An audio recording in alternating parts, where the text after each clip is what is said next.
வளர்ந்த கலை மறந்து விட்டாள் கேளடா கண்ணா, அவள் வடித்து வைத்த ஓவியத்தை பாரடா கண்ணா.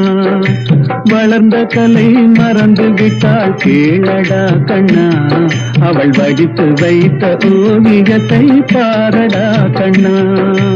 குடும்ப கலை போதும் என்று போரடா கண்ணா, அதில் கூட இந்த கலைகள் வேறு ஏனடா கண்ணா. குடும்ப கலை போதும் என்று போரடா கண்ணா, அதில் கூட இந்த கலைகள் வேறு ஏனடா கண்ணா. வளர்ந்த கலை மறந்து விட்டாள் கேளடா கண்ணா, அவள் வடித்து வைத்த ஓவியத்தை பாரடா கண்ணா.